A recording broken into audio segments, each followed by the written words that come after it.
Buenos días. Good morning. Welcome back.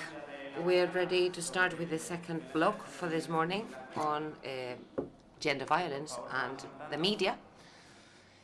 Please take a seat because we're ready to start.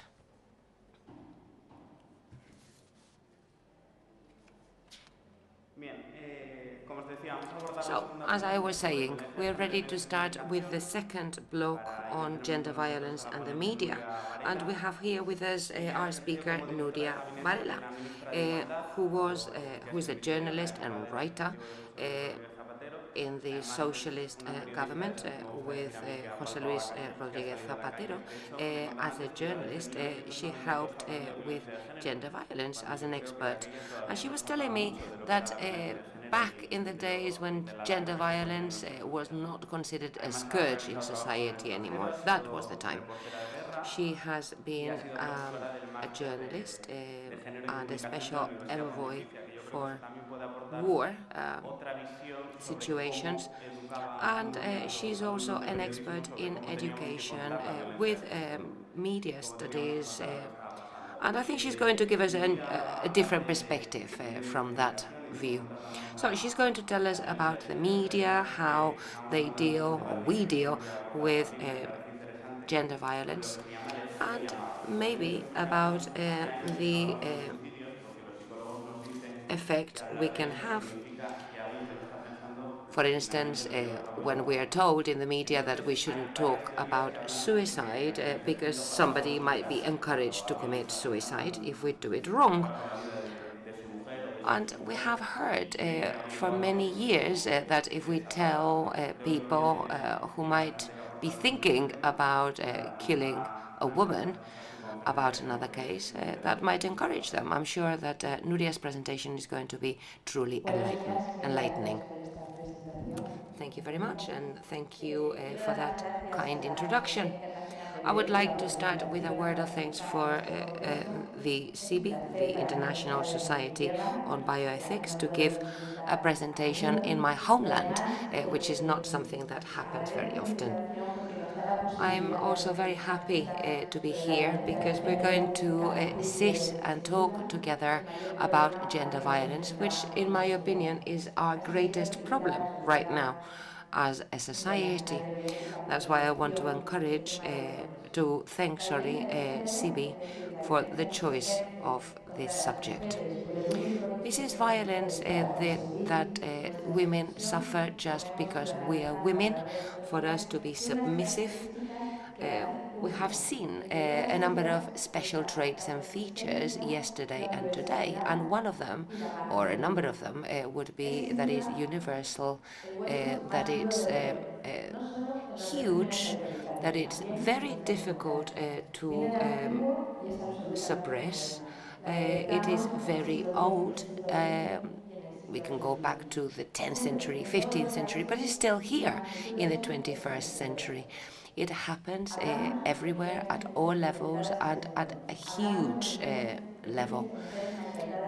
Millions of women who are raped, who are abused. There's not one single phenomenon that is as harmful as gender violence.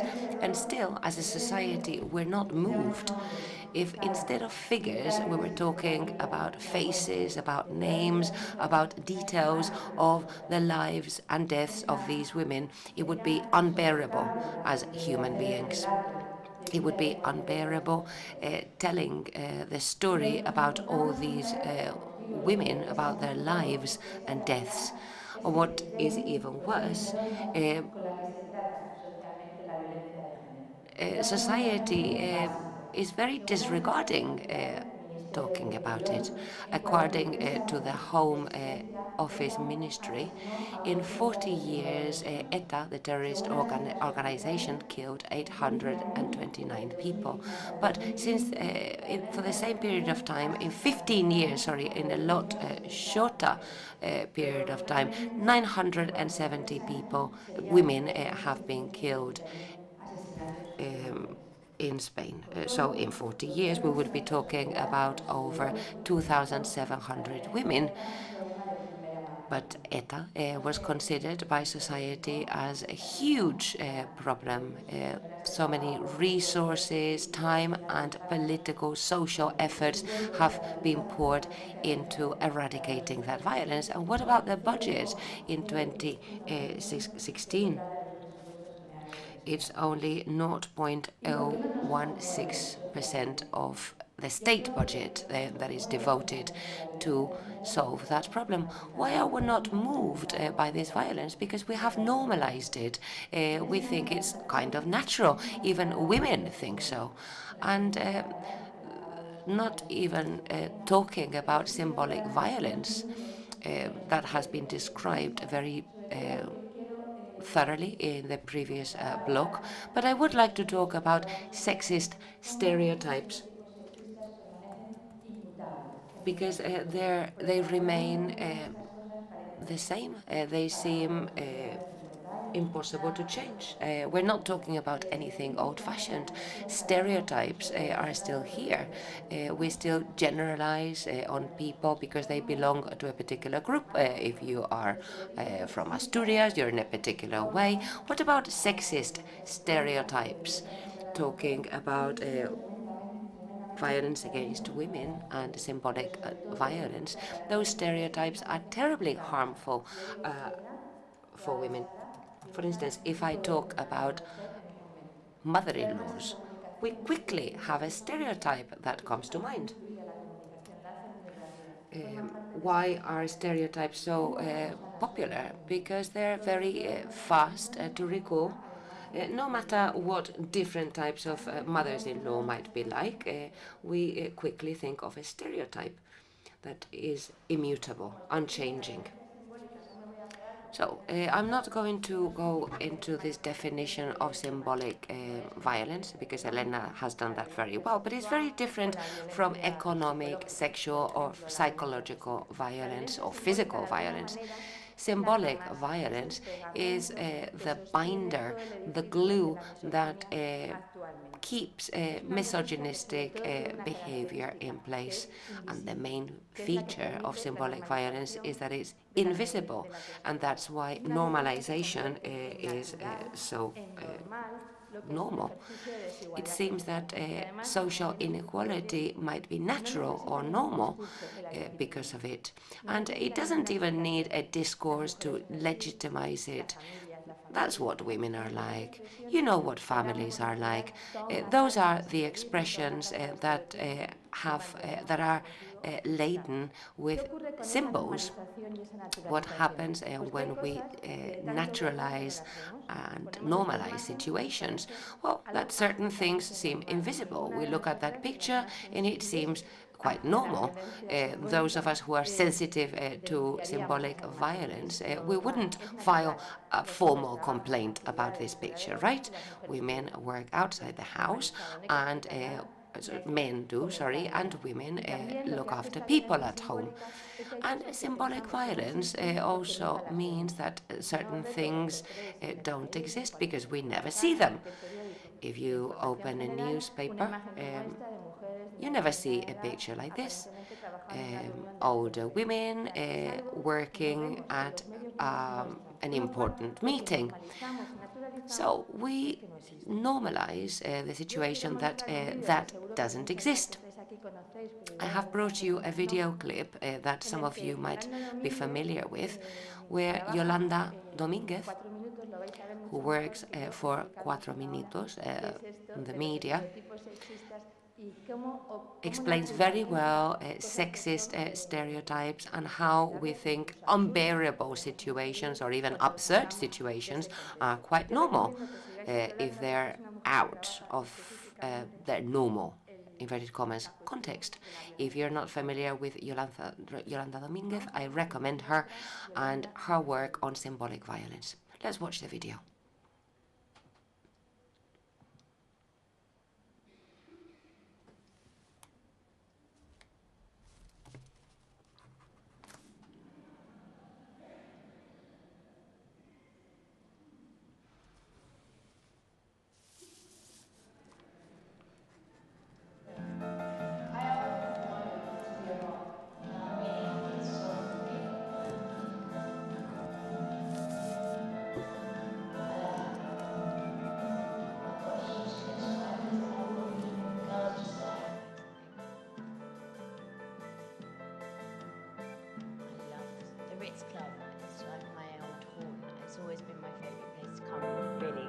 world, I think, if I was to have a party anywhere here. I always wanted to be a model. How you can't say what other people think. I hope they like it. Well, I've been with Omega for I think 14 years now, which is longer than my marriage. So really, Stephen and I joke that I am married to Omega. It's been a long and successful marriage. I think that, I started out just doing an ad campaign for them, and it just evolved into, I think they actually kind of coined the phrase ambassadorship with my relationship with them, because it wasn't just being a spokesperson, it was really being a brand ambassador, and what does that mean?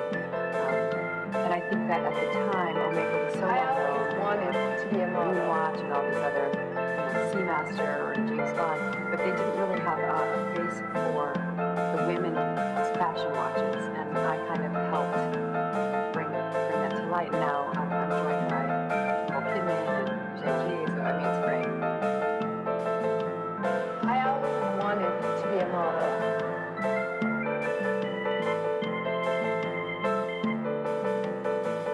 I've been involved with the Constellation for years, and then this new incarnation of the classic Constellation is just a more modern and contemporary look at that watch. So there's, of course, the traditional elements are there, the claws, but they're a little bit heavier, they're thicker. The bracelets are thicker, so it gives it a more contemporary look. There's a little more gold on the dial. So there's, again, you'll recognize it as a Constellation, but it's the new and improved. I always wanted to be a model. I always wanted to be a model. I've had so many incredible events with Omega over the years. I think the most exciting one was last year, was going to the Beijing Olympics, and I was able to take my family, and not only were we able to watch Michael Phelps win 2 gold medals, I was able to take them to the Great Wall. And because Omega is such a big part of the Olympics, of the National Pride of the Universe, we really had a lot of access, and were able to participate in so many to be a model. But I've ridden elephants in India. I went to the premiere of Fantastic Mr. Fox, George Clooney's new movie, last night here in London. So there's so many really memorable events, and because Omega is truly an international company, they have a great infrastructure everywhere we go. I always wanted to be a model. I always wanted to be a model. I always wanted to be a model. I always wanted to be a model. Bueno, como os decía, no me voy a extender más porque creo que Yolanda So, ha hecho un trabajo más. I don't think that needs very much explanation. Yolanda has explained it very well. And it shows how ridiculous certain things that we have normalized actually are. It makes you think, right? About all those millions of images that excuse me, I seem to have lost my presentation.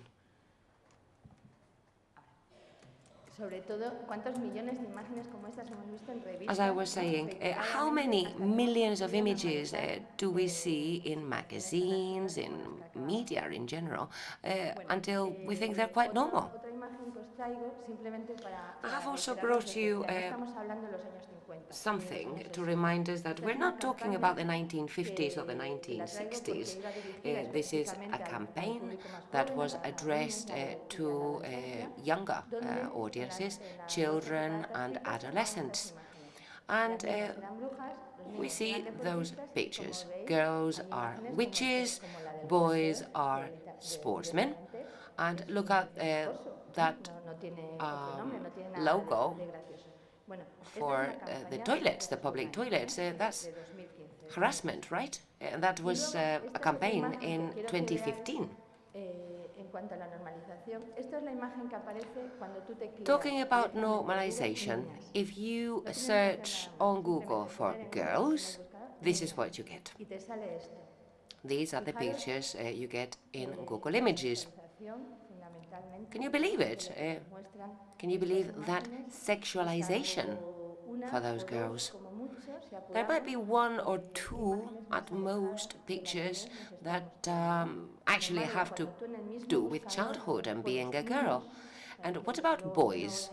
Uh, what do we see if we search for boys in Google Images? This is it.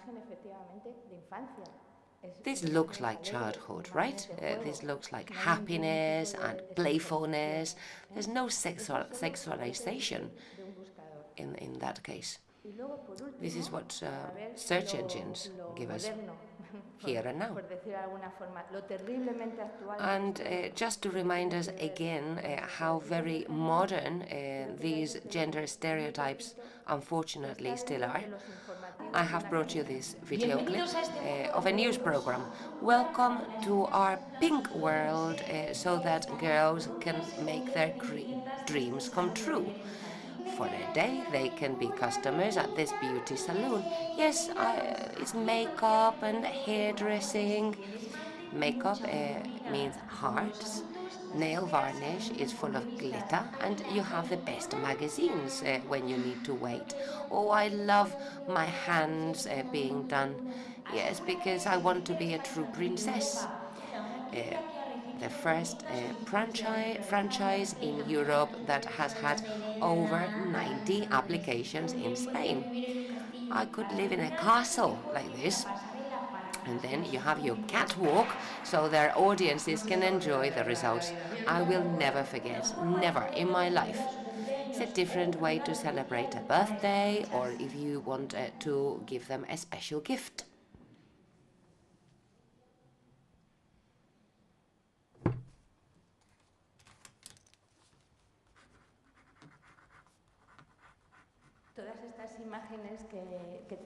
Well, I have brought you those pictures and videos. And the last one was taken from a news program on Telecinco, a general TV channel at a general audience viewing time, just to show you that those stereotypes are still unchanged. Those girls looking like princesses.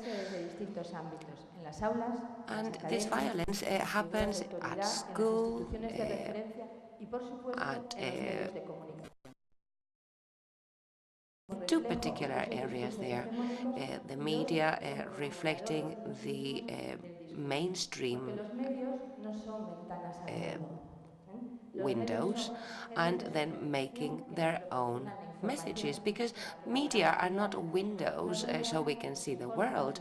They're much more than that. They give us fun, they educate us, they give us information, and now with ICT and the internet, the media are even more a way for human interaction.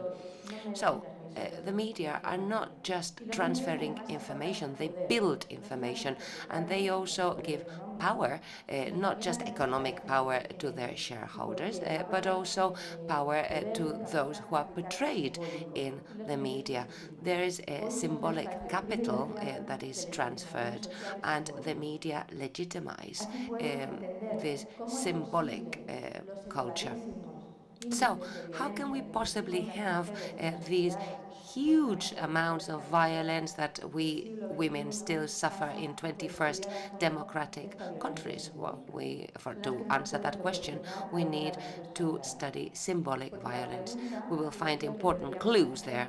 And we should be wondering why on earth, how on earth have we got this far? How have we got to where we are now? Because, for instance, only 2 months ago, a young woman was raped by a group in San Fermin. That gang rape was videoed, and the video was sent in the social media. The court case will be happening soon, and the young men's councils are going to be saying that she's lying, that she consented to having that intercourse. Media have a number of deficits when we talk about gender violence. I'm very short of time, so I'll have to be very fast and go through this very quickly. The first deficit has to do with a narrative in the media, which is incomplete, because they only talk about gender violence when death is involved, when there is a murder. There are very, very few cases where they address it. For other cases, Roman tells me that in their media they still talk about gender violence, even if there are no murders. But that's very often not the case. We only hear it when something terrible happens.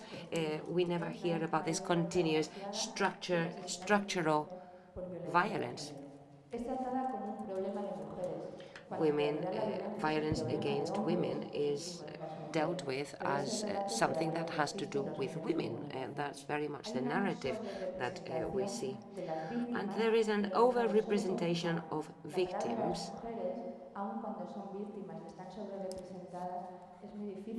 but not in other roles. And I think a good example here is women wearing a burqa. We live here, but we know what a burqa is and how it's used. And yet very, very few people in this room would know what the opinion of women in Afghanistan is about many other issues, how women's associations work in Afghanistan. Oh dear, I've been told that I've only got 1 minute left. So we are tampoco esa imagen va acompañada de voz. Hay una ausencia en el relato mediático de análisis y contextualización. A complete absence of in-depth analysis of good context, and we still see the sexist stereotypes I was showing you just now. And what am I concerned with?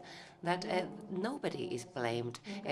You never see men, you never see the perpetrators. The focus is just on women in these crime reports.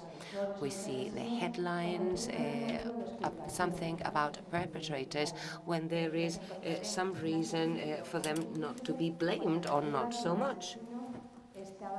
For instance, we hear that they should be exonerated somehow because they were unemployed or because they had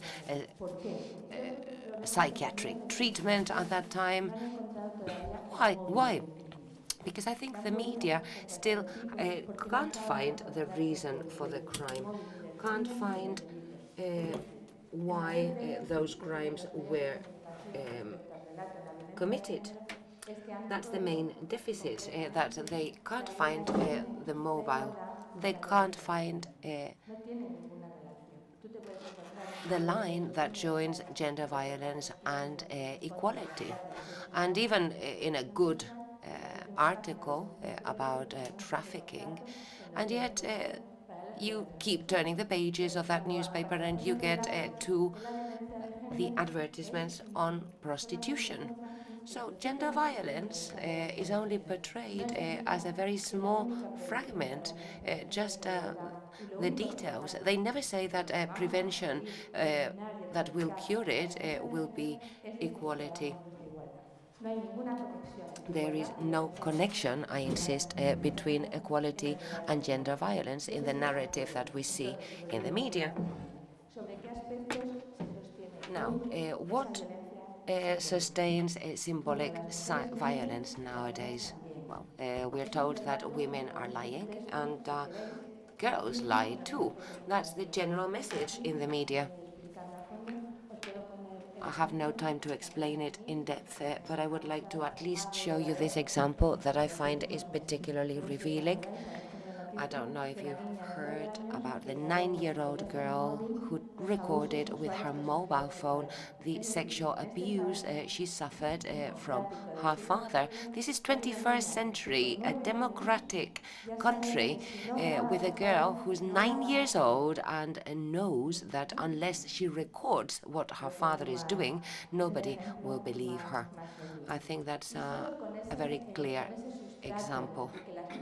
That's the foundations, women are lying, girls are lying, and that's why we have that ridiculous situation where not 0.01% of formal complaints that are filed are false, and yet people continue to complain that women lodge form false complaints. That's the general accusation.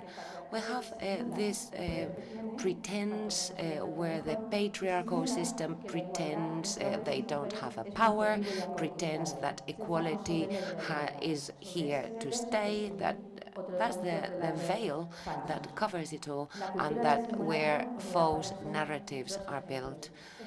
This simulacrum is clear in politics. For instance, in Spain, everybody talks about this general law against gender violence, but they forget that up until 2018, when the Constitutional Court passed the bill, not unanimously, but only for 7 votes in favor, there were 150 appeals against the law before that.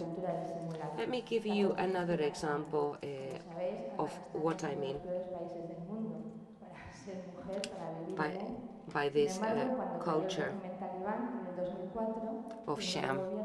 Afghanistan, when the new constitution was passed, Article 22 of the Afghan constitution prohibits discrimination or differences amongst different citizens and says that both men and women are equal for the law. There are 240 other countries that have specific situations where women are protected against perpetrators. I could give you many examples of this, but I have no time to do so.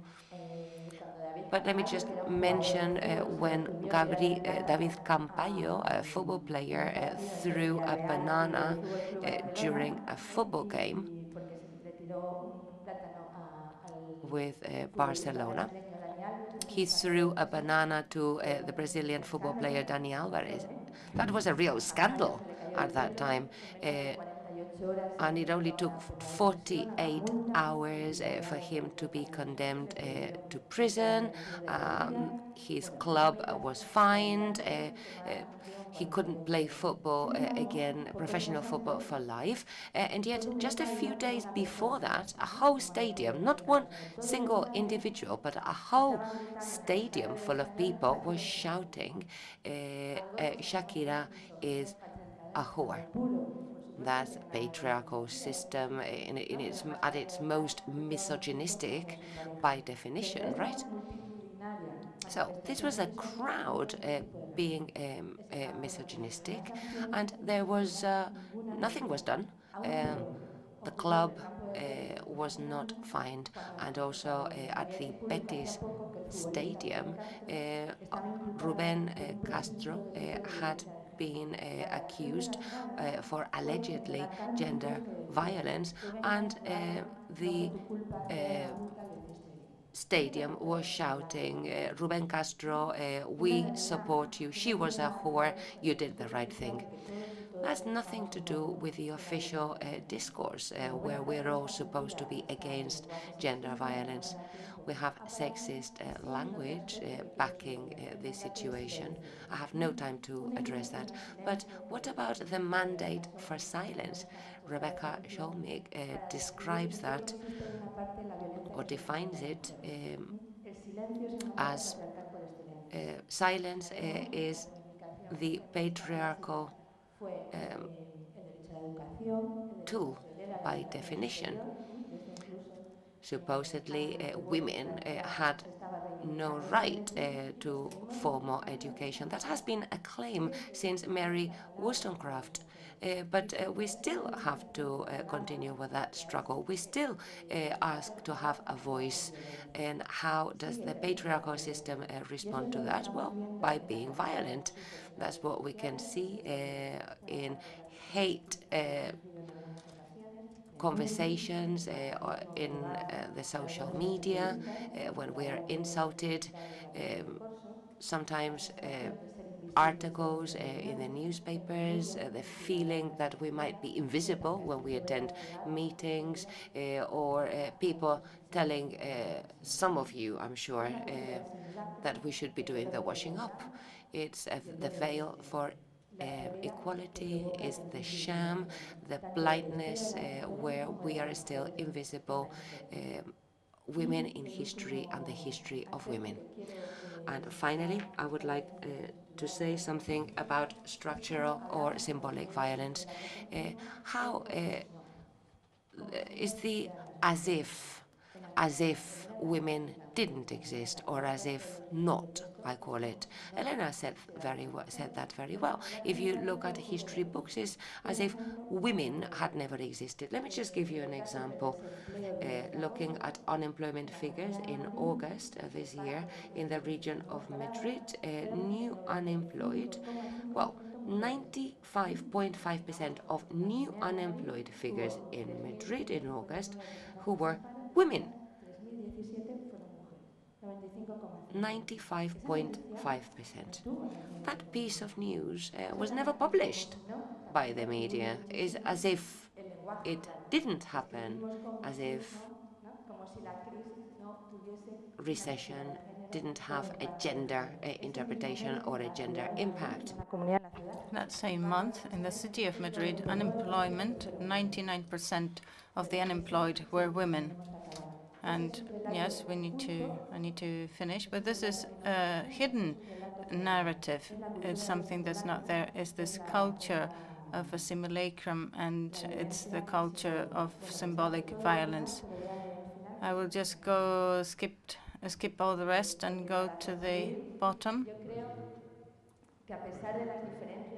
I think that despite the differences between women, we're all different. All women in the world are different, but we have the same kind of aspirations. We want to live a life free of violence. We want to have our own resources, our own capacities, our own will, and our own life, so that nobody has to give up our lives due to fear or threats. Maybe you should regulate time, Mr. Chair, because otherwise the other speakers cannot speak. Yes, the problem is not of our panel. It's a bit uncomfortable for me to be in this position.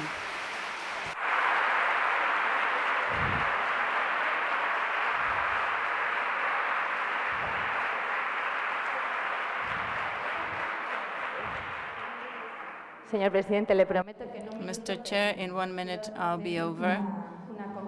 But I wanted to come to a conclusion. Knowledge in itself doesn't lead us anywhere. I think that we can close our eyes and continue and deny that this war that destroys, rapes, and kills women all over the world is there. But it's time for us to give up myths and sexist ideologies that defend inequality between men and women as something natural. It is high time that we generated a world in which girls have the right to live a violence-free life, and to educate boys, giving them the opportunity to become men, non-violent men.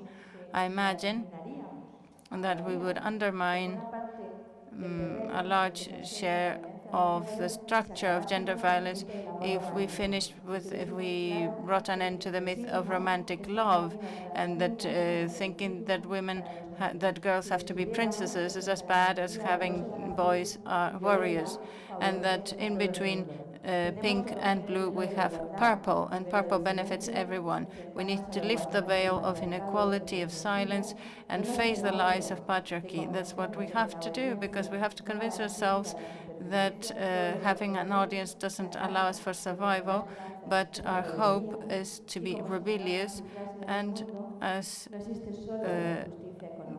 somebody said there's not just economic injustice but also symbolic injustice, and we need symbolic justice. We have more than 3 billion women in the world who want to have a dignified life, and as we have come this far, we should not stop until we get there. Thank you.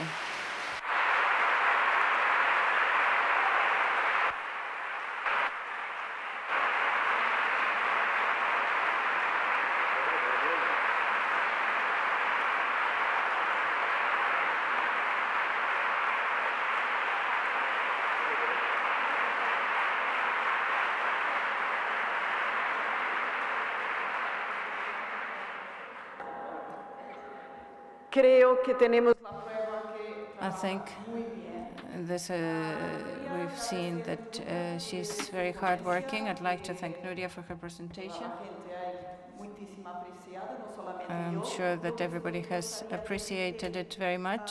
I'd just like to say something, make a statement that I think is quite important, even more important than everything else, and it's that prevention is equality. And I think we need to leave a positive message here, because we should not just speak about negative aspects, we also have to speak about positive aspects. That is the fight for equality that's going to prevent all the negative aspects that was introduced here, not just by Nuria today in the morning, but also yesterday. As you know, we're behind schedule, not just because of the previous session, but also our session. So I'd like to know if you want to take floor, if it's a very urgent question, and very briefly to manage the 5 minutes that we can have now in the debate. Are there any questions or any comments? No? So that was very clear. Your presentation was very clear. This is what it means.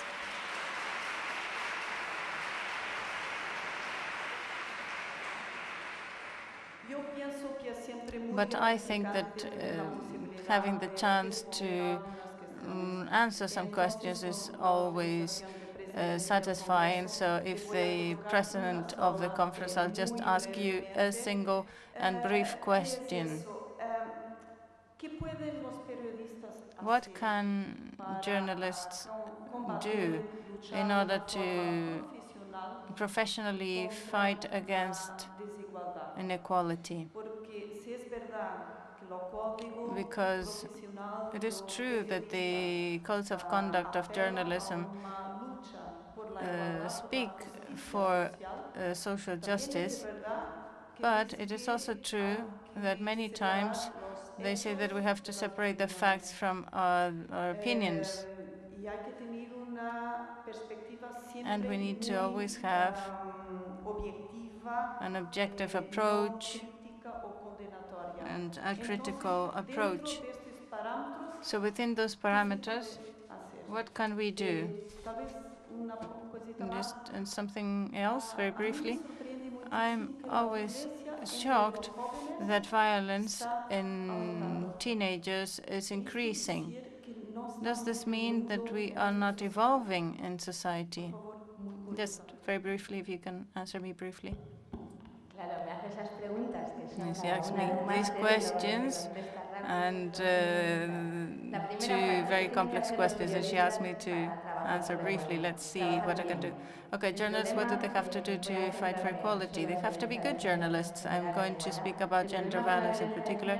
The problem with gender violence is that they're not doing a professional job. When I'm teaching, I say this topic is the same as any other. You cannot talk to a neighbor.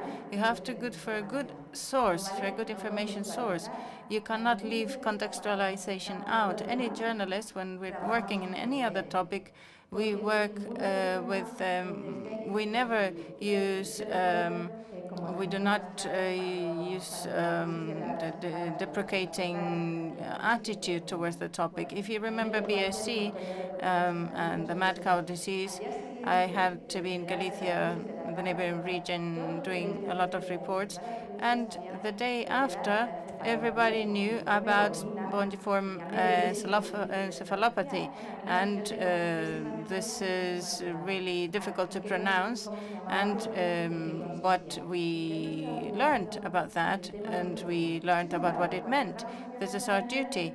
But when we have gender violence, then everybody uses the name they like, and they do not use any kind of criteria. This is not just in news, it's also in opinion pieces, everything that has to do with the media in general. Everybody uses different terminology. Some of them use domestic violence or violence against women or this or that. Why? Because I'm worth it. There's no explanation behind it. So the first thing that we really need to do is to be professionals, same as for any other aspect. We need to work with all the tools that we use for any other matter. And the second most important and difficult question to achieve is that they have to see the women. Journalism that's being done today is biased. And of course, objectivity doesn't exist. We all work from our gaze, from our point of view, but we have to be honest. And I think that what we advocate for in journalism is honesty. That's why we sign our pieces with our name, because there's a gaze that we are using. But so far, there are no women. This is, again, this as-if thing. If you take any newspaper, we work as if women didn't exist. So the decisions we make daily, and that's why symbolic violence is so strong, is to have a biased vision of the world. We're just showing a vision of half of society. That's what I said about unemployment. You cannot say that unemployment went down when 99% of the people the unemployed are women, because otherwise it's a false story. It's not that it is biased, it's just biased, it is false. And violence in youth, I think this afternoon we will be listening to experts who will be discussing this. My opinion, very briefly, is that this is what it has to be. If we're not educating children in our classrooms, if we do not have sexual education and emotional education, if all the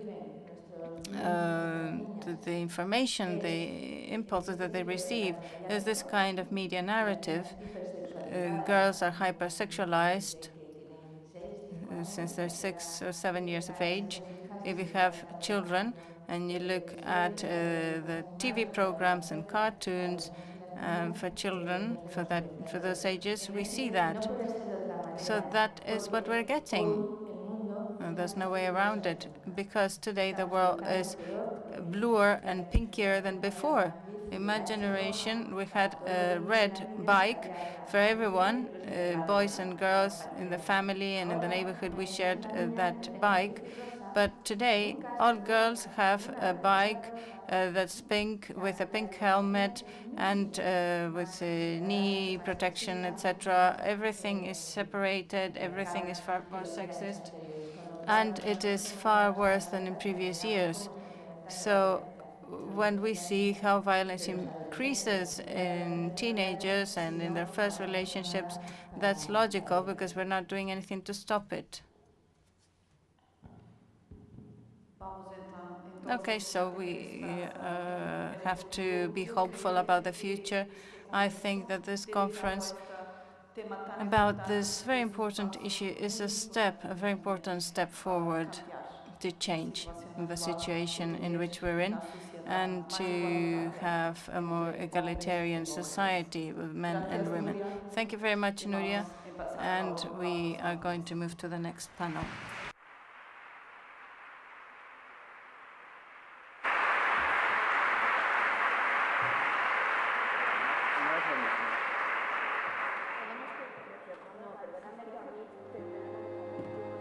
No,